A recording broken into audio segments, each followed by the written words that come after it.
The little girl's sobs were a tiny, lost sound in the echoing vastness of the shopping mall. Ethan's daughter, 7-year-old Sophie, was the one who spotted her first, tugging on the sleeve of his worn denim jacket. "Daddy, look!" The child was huddled near a large fountain, her pink dress smudged with dirt and her face streaked with tears.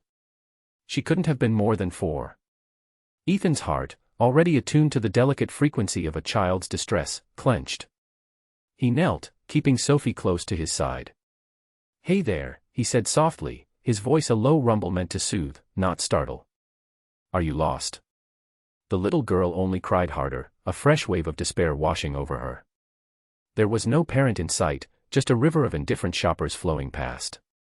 Without a second thought, Ethan scooped her up.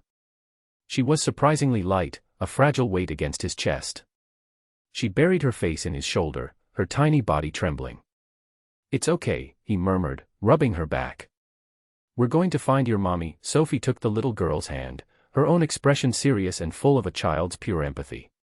"My daddy is the best finder," she whispered.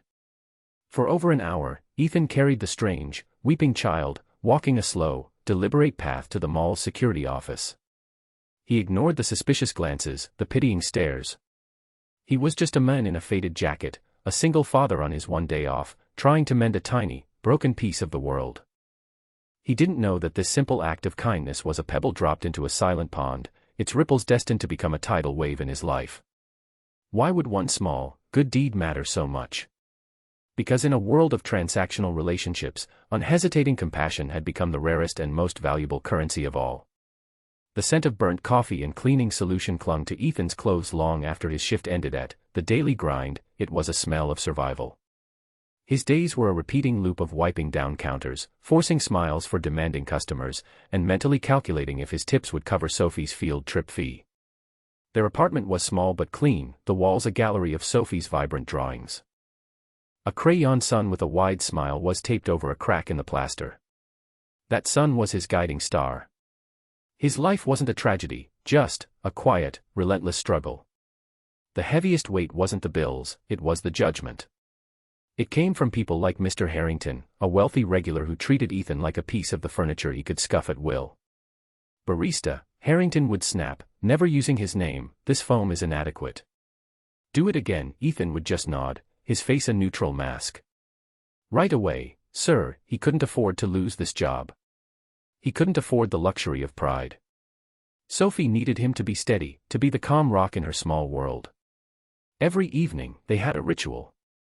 He would make them fancy hot chocolate, and she would tell him about her day. "Mrs. Davison said my story about the magical squirrel was the best in the class," she'd announce, her eyes shining. In those moments, the exhaustion would melt away, replaced by a fierce, protective love that fueled him for the next grueling day. He was just a man making coffee, easily overlooked, easily dismissed. But in the universe that was his daughter's life, he was everything. He never talked about Sarah anymore, not unless Sophie asked. Her photograph sat on his nightstand, a smiling woman with eyes the same warm brown as their daughter's. She'd been gone for 5 years, a sudden illness stealing her away and leaving a void that Ethan had learned to live around, like a river carving a new path around a fallen stone. He saw her in Sophie's stubborn chin, in the way she hummed when she was concentrating on a drawing. Sometimes, at night, the grief would wash over him, a cold tide of loneliness. He'd lie awake, staring at the ceiling, the weight of being both mother and father pressing down on him. He had to be the provider, the nurturer, the disciplinarian, the storyteller. There was no one to tag in when he was tired, no one to share the small victories or the heavy worries. "Did mommy like fancy hot chocolate too?" Sophie asked one night, her small voice piercing the quiet of their apartment. Ethan managed a smile, his throat tight. "She loved it," he said, his voice thick with memory. "She said my secret ingredient was magic. The secret ingredient was just a tiny pinch of cinnamon, something Sarah had taught him." He was a keeper of these small, sacred memories, a librarian of a life that was now just his and Sophie's to share. He was building a fortress of love and routine around his daughter, a safe place where the ghosts of what they'd lost couldn't harm her. His purpose was simple and absolute, to ensure her world remained bright, even if his own often felt shrouded in gray. He was her constant, her anchor, and that was a role he would never, ever fail. A woman walked into the daily grind one Tuesday morning, and the atmosphere subtly shifted. She wore a charcoal gray suit that probably cost more than Ethan's monthly rent, her dark hair pulled back in a severe, elegant knot. She moved with an air of quiet authority, her gaze sweeping over the cafe as if she were assessing it for acquisition. Her eyes, however, were what held him. They were sharp and intelligent, but shadowed by a deep, weary sadness he recognized instantly. It was the look of someone carrying an invisible, crushing weight. This was Isabella Sterling, though Ethan didn't know her name yet. She ordered a black coffee, her voice crisp and professional. She didn't offer a smile, just a polite, distant nod. As she waited, Mr. Harrington began his usual performance, complaining loudly that his latte was lukewarm. "Are you even listening to me, boy?" he sneered at Ethan. "Or is your mind as empty as this coffee cup?" Ethan felt the familiar heat of humiliation rise in his cheeks, but he kept his voice even. "I'll make you a fresh one, Mr. Harrington." From the corner of his eye, he saw the woman in the suit watching, her expression unreadable. She saw the casual cruelty, the entitled disdain. And she saw Ethan's response, not anger, not submission, but a quiet, unbreakable dignity. She didn't intervene. She just watched, her gaze analytical. She was a puzzle solver by nature, and this quiet, patient barista was a puzzle she hadn't expected to find. He seemed too gentle for this harsh world, yet there was a strength in his stillness, a resilience that intrigued her more than she cared to admit. Isabella Sterling became a fixture at the cafe. Every morning at 8:15 sharp, she would arrive for her black coffee. She never made small talk, but her observation was constant and intense. She noticed the tape on Ethan's worn-out shoes. She saw how he slipped a free muffin to a homeless man who came in to escape the cold. She saw him patiently explaining the different coffee roasts to an elderly woman who couldn't decide. Each small act was a data point, building a profile of the men behind the counter. She was the CEO of a multi-billion-dollar corporation, a woman who navigated boardrooms filled with sharks. She was accustomed to people who were transactional, who performed kindness only when it served them. Ethan was an anomaly. He was consistently, quietly good, even when no one important was watching. The tension in the cafe escalated one Thursday. A new hire, a nervous teenager named Ben, spilled a tray of drinks near Mr. Harrington's table, splashing a few drops on the man's expensive shoes. Harrington erupted. "You incompetent fool," he roared, making Ben flinch. "I'll have you fired for this. I'll sue this whole pathetic establishment." The cafe fell silent. Before the manager could even emerge from the back, Ethan stepped forward, placing himself between Harrington and the terrified boy. "It was an accident, Mr. Harrington," Ethan said, his voice calm but firm. "We'll take care of the cleaning bill. Ben, go get a cloth." "It's all right," Isabella watched, her coffee forgotten. She saw not a waiter, but a leader. He absorbed the rage, deflected it, and protected the most vulnerable person in the room. It was a display of moral courage she hadn't seen in years, least of all in her own cutthroat world. The breaking point came the following Monday. Mr. Harrington, still fuming from the previous week's incident, decided to exact his revenge. He paid for his coffee with a $50 bill and, when Ethan turned to get his change, pocketed the 20 Ethan had already laid on the counter. "Where's the rest of my change?" Harrington demanded loudly, his voice dripping with false indignation. "I gave you a 50. You only gave me change for a 10-inch." Ethan froze. He knew what was happening. "Sir, I gave you the correct. Are you calling me a liar?" Harrington boomed, pointing a finger at Ethan's chest. "You're a thief. I want the manager. I want this man arrested." The manager, a man perpetually cowed by wealthy customers, rushed out, his face pale. He looked from Harrington's furious face to Ethan's stunned one and began to stammer an apology to Harrington. It was clear which way the wind was blowing. Ethan was about to lose his job over a lie. But then, a calm, clear voice cut through the tension. "He's lying." Every head turned. Isabella Sterling had risen from her table, her phone in her hand, held up slightly. "Mr. Harrington, you tucked the $20 bill into your coat pocket the moment he turned his back. I imagine the security camera right above your head will confirm my account." Her voice was like ice, sharp and precise. Harrington's face went from red to ghostly white. He was trapped, exposed by a woman who radiated more power and influence than he could ever hope to possess. He sputtered, speechless, then grabbed his briefcase and fled the cafe, utterly humiliated. The cafe was silent for a moment, and then a smattering of applause broke out from the other customers. Ethan could only stare at Isabella, his heart pounding with a mixture of shock and overwhelming gratitude. After the cafe had settled back into its morning rhythm, Isabella approached the counter.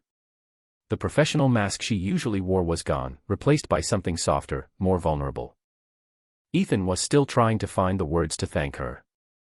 I don't know what to say," he stammered. "You didn't have to do that." "Yes," she said, her voice quiet but firm. "I did. Integrity should be defended." She paused, her gaze meeting his directly. "Ethan," she said, using his name for the first time. "I need to tell you why I've been coming here." It wasn't for the coffee. She took a deep breath. "A few weeks ago, at the Northgate Mall, my daughter went missing." The world seemed to slow down. The clatter of the cafe faded into a dull hum. He saw it then, the same deep, frantic worry in her eyes that had been in the eyes of the little girl he'd carried. "Her name is Clara," Isabella continued, her voice trembling slightly. "You found her. You carried her to security and stayed with her until my security chief arrived. You didn't ask for a reward. You just helped." He remembered the little girl in the pink dress, her small hands clutching his shirt. "I'm just glad she was okay," he said, his voice hoarse. "I had my team find out who you were," she admitted. "I came here to see. To understand the kind of men who would do that. I needed to know if it was real." She looked around the small cafe, at the worn counters and the cheap art on the walls. "It is," she whispered, more to herself than to him. "It's more real than anything in my world." Ethan leaned against the counter, the stainless steel cool against his worn apron. He felt as if the floor had dropped out from under him. The powerful, enigmatic woman who had silently observed him for weeks was the mother of the lost child from the mall. It wasn't a test he had been subjected to, he realized, but a search. She hadn't been judging him, she had been looking for proof that goodness still existed. "I didn't do anything special," he finally said, the words feeling inadequate. "Anyone would have done the same." Isabella gave a sad, small smile. "You'd be surprised," she said. "In my life, kindness always has an agenda. Yours didn't. You just saw a child who needed help for the first time." They spoke not as a CEO and a barista, but as two parents. She told him about the terrifying board meeting, the single moment of distraction, and the heart-stopping panic when she turned around and Clara was gone. He, in turn, found himself talking about Sophie, about how she was the center of his universe, the reason for every sacrifice. He spoke of his late wife, Sarah, and the quiet ache of raising their daughter alone. In the shared space of their vulnerabilities, a profound connection began to form. It was built on a foundation of gratitude and respect, but it was quickly becoming something more. She saw past the tired barista to the resilient, loving father. He saw past the powerful CEO to the worried, fiercely protective mother.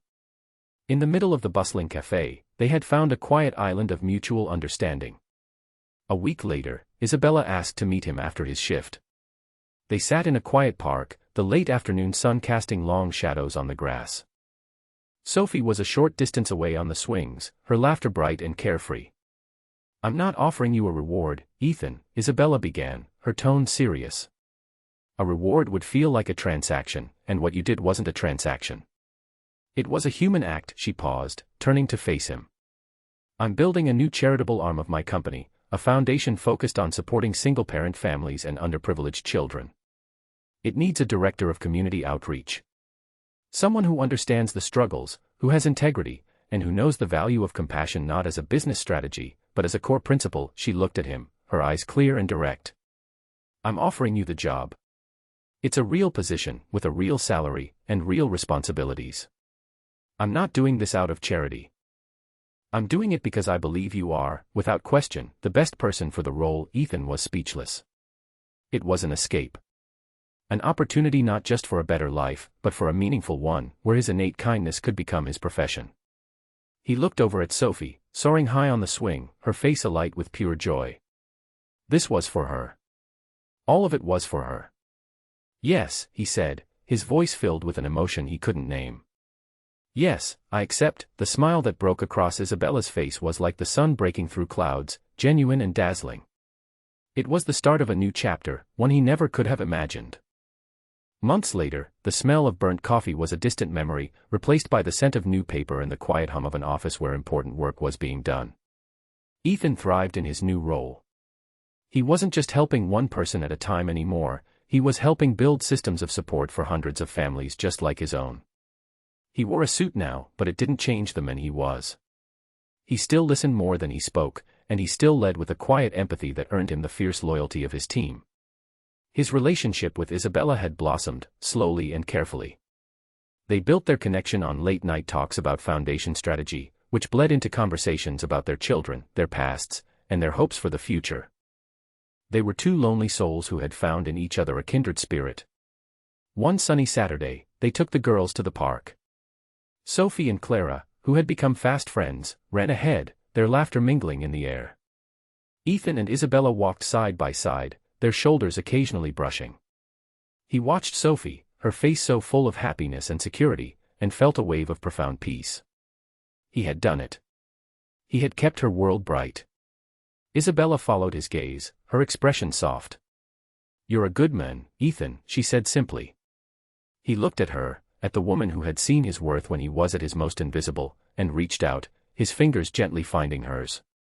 Their hands clasped, a silent promise of a shared future.